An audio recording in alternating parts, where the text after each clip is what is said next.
Shalom, selamat pagi.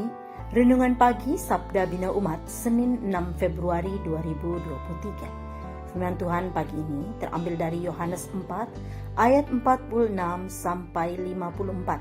Demikian firman Tuhan. Yesus menyembuhkan anak pegawai istana. Maka Yesus kembali lagi ke Kana di Galilea, di mana ia membuat air menjadi anggur. Dan di Kapernaum ada seorang pegawai istana, anaknya sedang sakit.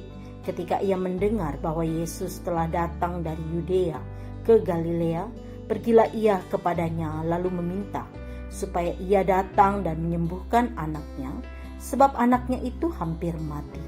Maka kata Yesus kepadanya, "Jika kamu tidak melihat tanda dan mujizat, kamu tidak percaya."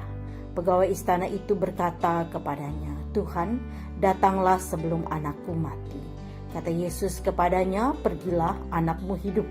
Orang itu percaya akan perkataan yang dikatakan Yesus kepadanya, lalu pergi.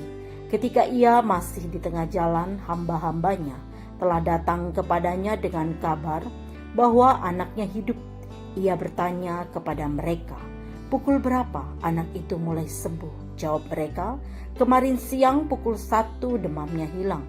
Maka teringatlah ayah itu bahwa pada saat itulah Yesus berkata kepadanya, "Anakmu hidup."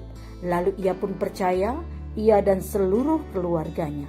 Dan itulah tanda kedua yang dibuat Yesus ketika ia pulang dari Yudea ke Galilea. Demikian firman Tuhan. Renungan pagi ini bertema, percayalah akan mujizatnya, pergumulanmu teratasi. Berharap ada anggota keluarga yang sakit mengalami pemulihan adalah dambaan setiap pribadi. Ada kebahagiaan tersendiri melihat si sakit sehat dan beraktivitas kembali seperti sedia kala. Tak terbayang besarnya biaya yang harus dikeluarkan untuk memperoleh perawatan yang layak, seperti rumah sakit, dokter, dan obat-obatan yang berkualitas, dengan harapan akan ada kesembuhan. Bukankah perawatan yang terbaik untuk pemulihan sangat penting? Sekalipun untuk itu kita harus menyediakan biaya pengobatan yang besar.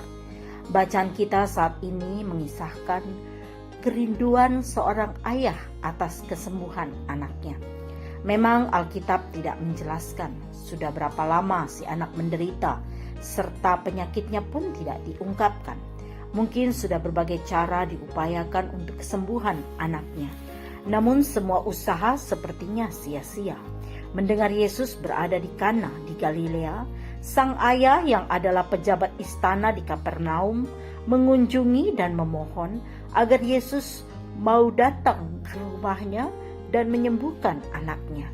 Yesus bertanya kepadanya, "Jika kamu tidak melihat tanda dan mujizat, kamu tidak percaya." Pegawai istana itu berkata kepadanya, "Tuhan, datanglah sebelum anakku mati." Ungkapan ini menunjukkan bahwa pegawai istana tersebut percaya bahwa Yesus sanggup melakukan kesembuhan sesuai kehendaknya.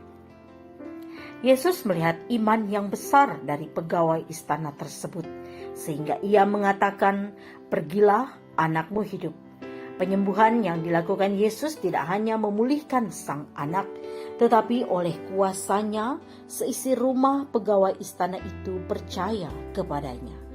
Percaya bahwa Yesus sanggup menolong kita mengatasi berbagai masalah dalam kehidupan adalah dasar yang sangat penting. Hanya percaya pada kuasa dan mujizatnya, maka kita dimampukan untuk menghadapi dan menemukan jalan di tengah peliknya pergumulan hidup kita. Doa pagi ini, ya Tuhan, berkati dan sertai kami sekeluarga dalam aktivitas hari ini. Amin. Demikian renungan pagi ini. Selamat beraktivitas. Tuhan Yesus memberkati.